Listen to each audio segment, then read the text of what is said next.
معزز سامعین، السلام علیکم ورحمۃ اللہ وبرکاتہ۔ اللہ تعالی فرماتا ہے، یعنی مہاجرین اور انصار میں سے جنہوں نے اسلام لانے میں سبقت اور اولیت کا شرف حاصل کیا، اور وہ لوگ جنہوں نے نیکوکاری میں ان کی اتباع کی، اللہ ان سے خوش اور وہ اللہ سے خوش ہیں۔ اللہ نے ان کے لیے ایسے باغ تیار کر رکھے ہیں جن کے نیچے نہریں بہہ رہی ہیں، وہ ان میں ہمیشہ رہیں گے۔ یہ بڑی کامیابی ہے۔ صحابہ کرام کی جماعت میں مہاجرین اور انصار افضل ہیں، پھر انصار پر مہاجرین کو فضیلت حاصل ہے، اور مہاجرین پر عشرہ مبشرہ کو فضیلت حاصل ہے۔ نبی اکرم صلی اللہ علیہ وسلم کا ارشاد ہے، ابو بکر جنت میں ہیں، عمر جنت میں ہیں، عثمان جنت میں ہیں، علی جنت میں ہیں، طلحہ جنت میں ہیں، زبیر جنت میں ہیں، عبد الرحمن بن عوف جنت میں ہیں، سعد بن ابی وقاص جنت میں ہیں، ابو عبیدہ بن جراح جنت میں ہیں، سعید بن زید جنت میں ہیں۔ اس حدیث کو ترمذی اور ابن ماجہ نے سیدنا عبد الرحمن بن عوف اور سیدنا سعید بن زید کے واسطے سے روایت کیا ہے۔ سیدنا طلحہ بن عبید اللہ کا حال سناتے ہیں، آپ ہمارے پیارے نبی صلی اللہ علیہ وسلم کے اس دنیا میں تشریف لانے کے کوئی 25 سال بعد پیدا ہوئے۔ جس وقت نبی صلی اللہ علیہ وسلم نے نبوت کا اعلان فرمایا، آپ اس وقت 15 سال کے تھے۔ اس طرح وہ 596 عیسوی میں پیدا ہوئے۔ ماں باپ نے نام طلحہ رکھا، کنیت ابو محمد تھی، یہ ان کے بیٹے کے نام پر تھی۔ آپ کا تعلق قریش کی شاخ بنو تیم سے تھا، یہ شاخ عزت اور مرتبے میں کسی سے کم نہیں تھی۔ باپ کا نام عبید اللہ تھا، آپ ابو بکر صدیق کے قریب رشتہ دار تھے۔ سلسلہ نسب آگے چل کر نبی صلی اللہ علیہ وسلم سے مل جاتا ہے۔ والد نے اسلام کا زمانہ نہیں پایا، والدہ کا نام صعبہ تھا، انہیں رسول اللہ کی صحابیہ بننے کا شرف حاصل ہے۔ لمبی عمر پائی اور سیدنا عثمان کے دور میں فوت ہوئیں۔ سیدنا طلحہ کے بچپن کے حالات کتابوں میں بہت کم ملتے ہیں۔ لکھنا پڑھنا جانتے تھے اور قریش کے ان چند گنے چنے لوگوں میں سے تھے جو نبوت کے وقت لکھے پڑھے تھے۔ جوانی کی عمر کو پہنچے تو باپ دادا کی تجارت کا پیشہ اختیار کیا۔ بچپن ہی میں یتیم ہو گئے تھے، اس لیے جوانی کی عمر کو پہنچتے ہی کاروبار کے سلسلے میں دوسرے ملکوں کا سفر شروع کر دیا۔ عمر کا 16واں سال تھا کہ آپ صلی اللہ علیہ وسلم نے نبوت کا اعلان فرمایا۔ اسلام لانے کے بارے میں خود فرماتے ہیں کہ جب نبی صلی اللہ علیہ وسلم نے لوگوں کو اسلام کی طرف بلانا شروع کیا تو میں اپنے کاروبار کے سلسلے میں ملک شام کے شہر بصرہ گیا ہوا تھا۔ وہاں ایک گرجے میں ایک عیسائی درویش کو دیکھا جو پوچھ رہا تھا کہ آج کل مکے سے کوئی شخص آیا ہوا ہے۔ میں فوراً اس کے نزدیک گیا اور کہا، میں مکے سے آیا ہوں۔ اس نے پوچھا، کیا احمد نبی ظاہر ہو چکے ہیں؟ میں نے کہا، کون احمد؟ اس نے کہا، احمد بن عبداللہ بن عبد المطلب۔ ہماری کتابوں کے مطابق یہی ان کے ظاہر ہونے کا زمانہ ہے، وہ دنیا میں آخری نبی ہوں گے۔ تم واپس جا کر فوراً اپنا ہاتھ ان کے ہاتھ میں دے دینا۔ میں بصرہ سے مکہ واپس آیا، لوگوں سے پوچھا، کیا میری غیر حاضری میں کوئی خاص واقعہ پیش آیا ہے؟ لوگوں نے بتایا، ہاں، محمد بن عبداللہ نے نبی ہونے کا دعویٰ کیا ہے اور ابو بکر نے ان کا دین قبول کر لیا ہے۔ میں یہ سن کر فوراً ابو بکر کے پاس گیا۔ میں نے ان سے پوچھا کہ کیا آپ نے محمد کا دین قبول کر لیا ہے؟ انہوں نے کہا، ہاں، وہ اللہ کے سچے نبی ہیں اور اللہ کے سچے دین کی طرف بلاتے ہیں، تم بھی ان کی دعوت قبول کر لو۔ میں نے عیسائی عالم سے جو کچھ سنا تھا انہیں بتایا، وہ بہت خوش ہوئے، پھر مجھے ساتھ لے کر نبی صلی اللہ علیہ وسلم کی خدمت میں حاضر ہوئے۔ میں نے آپ سے درخواست کی کہ اے اللہ کے نبی، مجھے اپنے دین میں داخل کر لیں۔ آپ یہ سن کر خوش ہوئے اور اس طرح میں بھی اسلام کی دولت سے مالا مال ہو گیا۔ آپ سب سے پہلے ایمان لانے والوں میں شامل ہیں۔ طلحہ بن عبید اللہ کے چچا اور بڑے بھائی عثمان بن عبید اللہ کو جب یہ معلوم ہوا تو ان کو سخت غصہ آیا۔ انہوں نے ابو بکر اور طلحہ دونوں کو ایک ہی رسی سے باندھ کر بہت مارا پیٹا۔ دونوں نے یہ مار صبر اور حوصلے سے برداشت کی۔ قریش کا ایک سردار نوفل بن خویلد تھا، یہ شخص بھی مسلمانوں کا سخت دشمن تھا. اس نے بھی ابو بکر صدیق اور طلحہ پر بڑے ظلم توڑے، لیکن یہ دونوں چٹان کی طرح اپنے دین پر قائم رہے. والدہ بھی شروع میں اسلام کے خلاف تھی. ان کو اسلام قبول کرنے کی خبر ہوئی تو بہت بگڑی، بہت سختی کی، لیکن بیٹے نے اسلام سے منہ نہ موڑا. اللہ کی شان، بعد میں والدہ خود مسلمان ہو گئیں اور نبی صلی اللہ علیہ وسلم کی خدمت میں حاضر ہو کر صحابیہ بننے کا شرف حاصل کیا. جب یہ کسی طرح اسلام چھوڑنے پر آمادہ نہ ہوئے تو ان کو ان کے حال پر چھوڑ دیا. تب طلحہ اپنے کاروبار میں پھر سے مشغول ہو گئے. ساتھ ہی نبی صلی اللہ علیہ وسلم کی خدمت میں بھی باقاعدگی سے حاضر ہونے لگے. نبوت کے 13ویں سال رسول اللہ نے مدینے کی طرف ہجرت فرمائی. ان دنوں سیدنا طلحہ اپنے تجارتی قافلے کے ساتھ شام کے سفر پر تھے. یہ شام سے واپس آ رہے تھے. راستے میں ان کی ملاقات نبی صلی اللہ علیہ وسلم سے ہو گئی. انہوں نے کچھ شامی کپڑے آپ اور ابو بکر صدیق کو پیش کیے اور بتایا کہ مدینے کے لوگ بہت بےتابی سے آپ کا انتظار کر رہے ہیں. پھر وہ مکے کی طرف روانہ ہو گئے اور نبی صلی اللہ علیہ وسلم نے مدینے کی طرف اپنا سفر جاری رکھا. سیدنا طلحہ نے چند دنوں کے اندر اندر اپنے کاروبار کو سمیٹا اور پھر مدینے کی طرف روانہ ہوئے. والدہ نے بھی آپ کے ساتھ ہجرت کی. مدینے میں آپ سعد بن زرارہ انصاری کے مہمان بنے. بھائی چارے کے وقت نبی صلی اللہ علیہ وسلم نے سیدنا طلحہ بن عبید اللہ کو کعب بن مالک کا بھائی بنایا. بدر کا معرکہ پیش آیا تو آپ نے طلحہ بن عبید اللہ اور سعید بن زید کو کافروں کی خبر لینے کے لیے شام بھیجا. جب یہ واپس آئے تو بدر کی لڑائی ختم ہو چکی تھی. آپ دونوں کو لڑائی میں شریک سمجھا گیا، اس لیے کہ انہیں کافروں کی خبریں لانے کے لیے بھیجا گیا تھا اور یہ کام بھی لڑائی ہی کا ایک حصہ تھا. لہذا مال غنیمت میں سے انہیں بھی ایک حصہ دیا اور یہ بھی فرمایا کہ تم جہاد کے ثواب سے محروم نہیں رہو گے. احد کی لڑائی میں بھی آپ شریک تھے. جس وقت رسول اللہ صلی اللہ علیہ وسلم کی ہدایت پر عمل نہ کرنے کی وجہ سے مسلمانوں کے پاؤں اکھڑے تو اس وقت جن صحابہ نے آپ کی حفاظت کے لیے خود کو ڈھال بنایا ان میں سیدنا طلحہ بھی تھے. کافر بار بار آپ کو شہید کرنے کے ارادے سے آپ کی طرف بڑھتے، لیکن آپ کے جانثار سر دھڑ کی بازی لگا کر انہیں پیچھے دھکیل دیتے. کئی موقعوں پر آپ نے فرمایا کوئی ہے جو انہیں روکے. ہر موقع پر سیدنا طلحہ بن عبید اللہ نے آگے بڑھ کر عرض کیا، اے اللہ کے رسول میں حاضر ہوں. آپ نے دوسرے جانثاروں کے ساتھ کافروں کو قریب نہ آنے دیا. ایک موقع ایسا آیا کہ دوسرے جانثار کافروں کے گھیرے میں آ گئے. اب صرف طلحہ بن عبید اللہ ہی نبی کے قریب رہ گئے. آپ صلی اللہ علیہ وسلم کو خطرے میں دیکھ کر آپ دائیں بائیں آگے پیچھے سے آنے والے تیروں، نیزوں اور پتھروں کے وار اپنے جسم پر روکنے لگے. اپنے خون میں نہا گئے. جسم زخموں سے چھلنی ہو گیا، لیکن رسول اللہ صلی اللہ علیہ وسلم پر اپنی جان قربان کرنے کی تڑپ نے ان میں ایسی طاقت بھر دی کہ وہ برابر ڈٹے رہے اور تلوار چلاتے رہے. غرض بہت دیر تک اسی طرح آپ صلی اللہ علیہ وسلم کی حفاظت کا فرض ادا کرتے رہے، یہاں تک کہ دوسرے صحابہ لوٹ آئے جن کے پاؤں اکھڑ گئے تھے. اب سب نے مل کر کافروں کو پیچھے دھکیل دیا. ادھر دوسرے مسلمانوں کو بھی پتا چل گیا کہ آپ کی شہادت کی خبر غلط تھی، چنانچہ وہ بھی پھر سے جمع ہو کر لڑنے لگے. اس طرح کافر میدان چھوڑ کر بھاگ نکلے. نبی صلی اللہ علیہ وسلم زخمی بھی ہوئے تھے، اس لیے سیدنا طلحہ نے اپنے زخموں کی پرواہ کیے بغیر آپ صلی اللہ علیہ وسلم کو اپنی کمر پر سوار کر کے پہاڑ کی چوٹی پر پہنچایا. اس موقع پر آپ نے فرمایا، طلحہ بن عبید اللہ نے جنت واجب کر لی. کافروں کے بھاگنے کے بعد سیدنا ابو بکر صدیق نے طلحہ کے جسم پر زخموں کو گنا. آپ کو تیر، تلوار اور نیزے کے 70 زخم آئے تھے. ایک ہاتھ پر ایسا زخم بھی آیا جس کا اثر ساری زندگی رہا. یہ بھی کہا جاتا ہے کہ ان کا پورا ہاتھ ہمیشہ کے لیے شل ہو گیا، اور یہ بھی کہا گیا کہ 2 انگلیاں ہمیشہ کے لیے بیکار ہو گئی تھیں.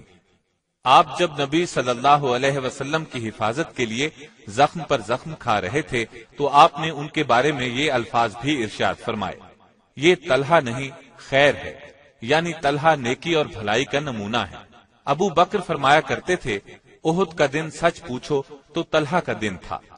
عمر فاروق انہیں دیکھ کر فرمایا کرتے تھے، اے طلحہ، اے احد والے، اے صاحب احد، اے احد کے مرد میدان.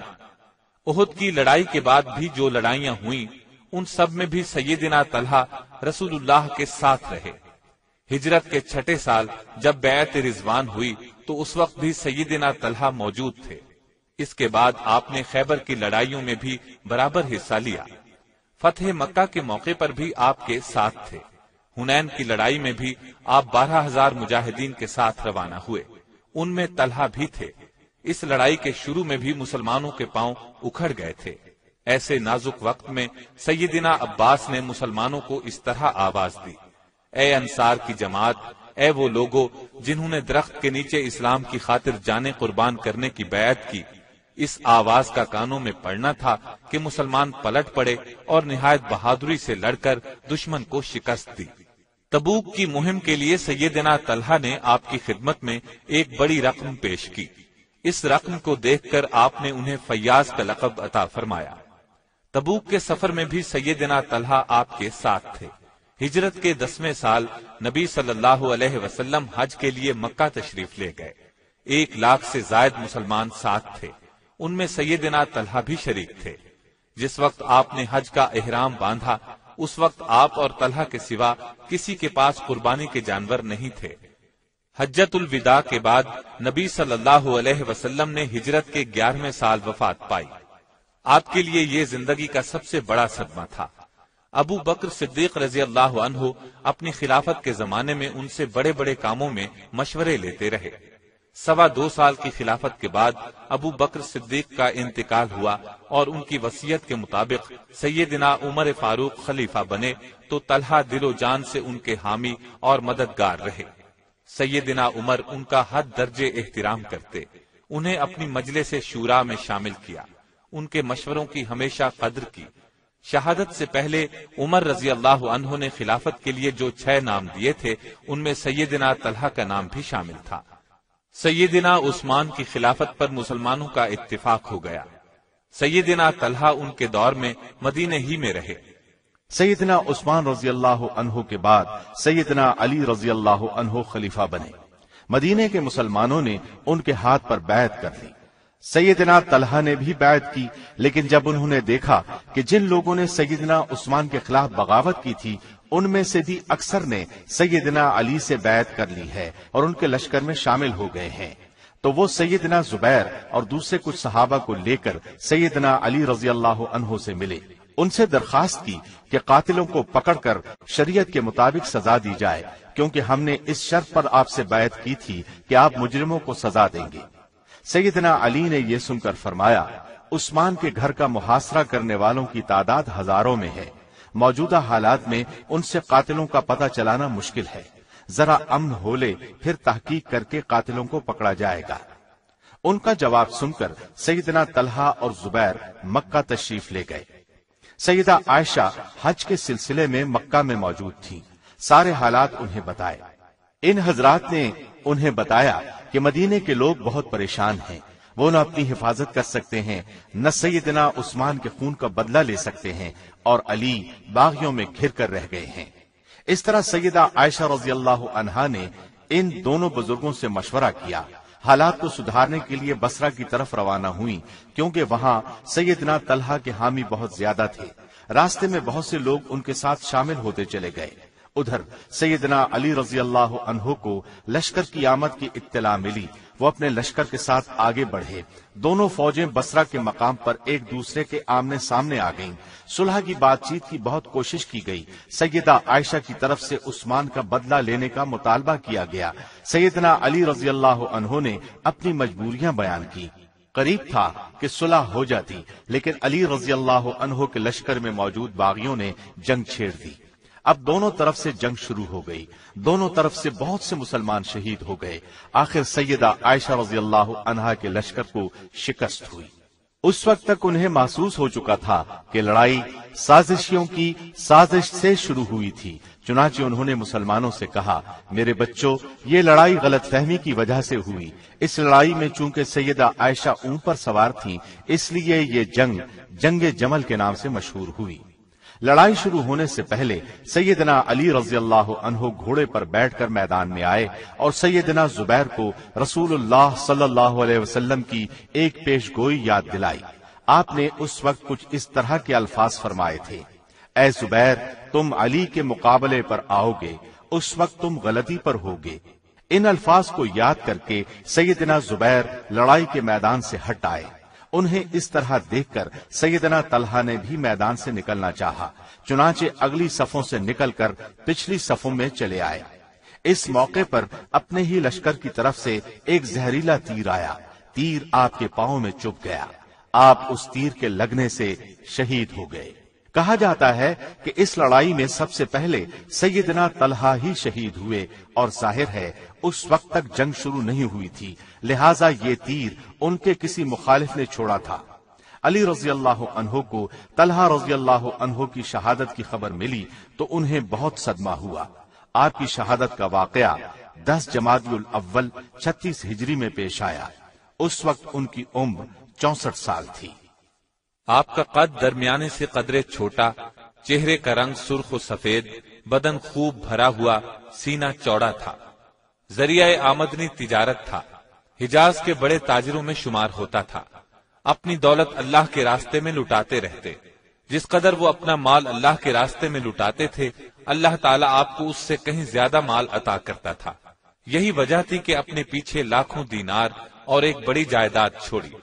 آپ کے دسترخوان پر 20 لوگ کھانا کھاتے تھے۔ مختلف اوقات میں کئی شادیاں کی، 4 لڑکیاں اور 11 لڑکے پیدا ہوئے۔ آپ کے سب سے بڑے بیٹے محمد کو نبی صلی اللہ علیہ وسلم کا صحابی بننے کا شرف حاصل ہوا۔ محمد بن طلحہ بہت عبادت گزار تھے، انہوں نے بھی اپنے والد کے ساتھ جنگ جمل میں شہادت پائی۔ سیدنا طلحہ بہت پاکیزہ اخلاق والے تھے، دیانت دار اور سخی تھے، شجاعت تو گویا ان کی گھٹی میں پڑی ہوئی تھی۔ صلہ رحمی کرتے تھے، بہت زیادہ مہمان نواز تھے، نبی صلی اللہ علیہ وسلم کے بہت قریبی ساتھی تھے۔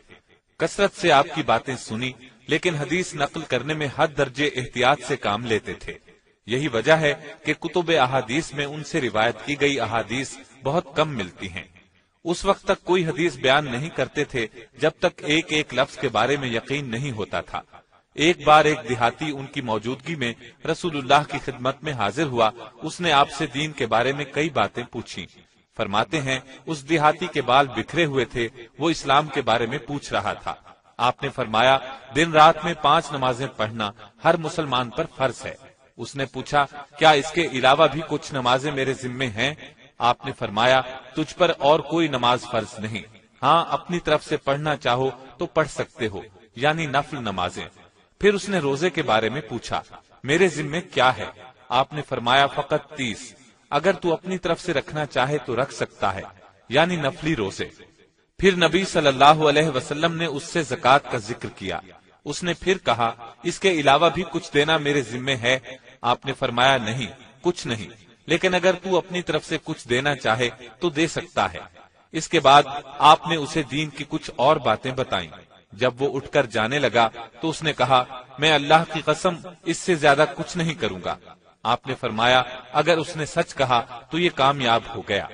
آپ بہت سمجھدار تھے، پوری طرح جوان نہیں ہوئے تھے کہ نبی صلی اللہ علیہ وسلم نے نبوت کا اعلان فرمایا، لوگوں کو رازداری سے اسلام کی طرف بلانا شروع کیا۔ آپ تک اسلام کی دعوت پہنچی تو فوراً قبول کر لی۔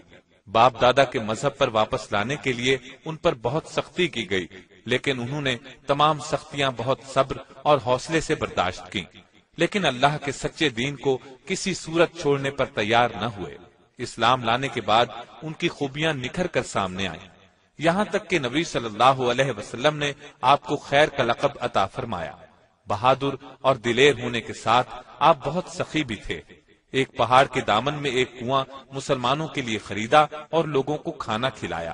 اس پر نبی صلی اللہ علیہ وسلم نے خوش ہو کر فرمایا اے طلحہ بے شک تم بڑے فیاض ہو۔